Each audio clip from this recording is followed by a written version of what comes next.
was the message written on banners by families who marched through Barnstaple today.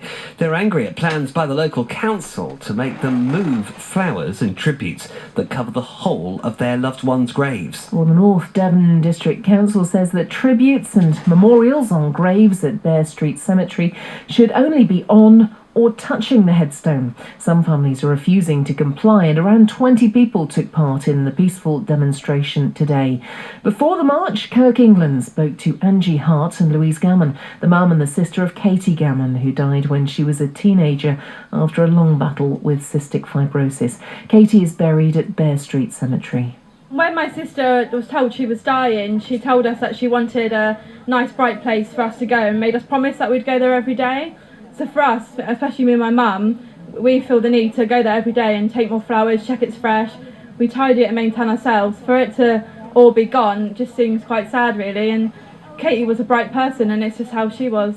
And Angie, you told me before that your daughter loved flowers, and that's why it's important for you to put them on her grave. Yeah, I went up and done it all yesterday, all nice fresh flowers. Hopefully it can stay. And the items that you put on Katie's grave, they cover the whole grave, don't they? They're not just near the headstone, and that's the crucial thing. Mm-hmm. There's, I think, 6 pots all down, but we started with just a couple, but so many people take flowers up, we need a few more than just a couple because she was so popular. This is such a sensitive issue because I know Katie didn't pass away long ago and she was so young, and lots of people have followed what happened to her. The council would argue that you can keep the tributes and you can keep the flowers on the grave, but they just need to be close or touching the headstone so the grounds can be maintained, adjacent graves can be dug, and so on. And they say that their policy is reasonable. What's your feeling that you can keep everything but just move it slightly? I feel moving it is not right, because why would you want all those pots going across our headstone where you can't see what's written on there? Do you know what I mean? At the bottom of Katie's headstone it says inspirational to all. Well, that's what she was. So why would we want to cover all that up with pots when it's not interfering with anyone else, all those pots being in that line?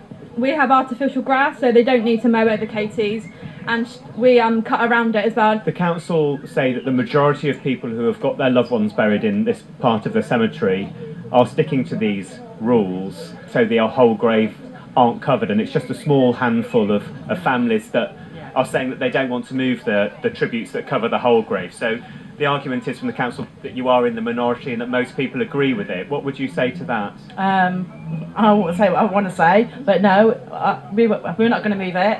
It's going to stay, but if you look up there, there's quite a few that still got all their pots there, roses in the ground. No. That's just one cemetery. Like, we've got 2,500 signatures on our petition, which shows it's not just us minority that feel that way. So you're in a really difficult position because you want your feelings to be known. You've said very strongly you don't want to move the items from your sister and your daughter's grave, but the council does want you to do it. Where do you go from here? Keep putting flowers down. Flowers will keep going up and staying where it is, and then the day it's meant to come down, I can guarantee you we'll be there. We'll be there, so it won't be touched, even if we've got to take in turns, even if they lock us in the cemetery. That's how we feel. Kirk England there talking to Angie Hart and Louise Gammon. Well, in a statement, North Devon Council told us, "We understand this is a very sensitive issue, but we want to make it clear that we're only asking for tributes and memorials to be moved onto or touching the headstone, not to be removed completely." The council go on to say there are only a handful of graves left in the whole cemetery where this needs to be done, and in some cases it's only 1 or 2 items that need to be moved up. And it brings the time on BBC Radio Devon to exactly 5:45.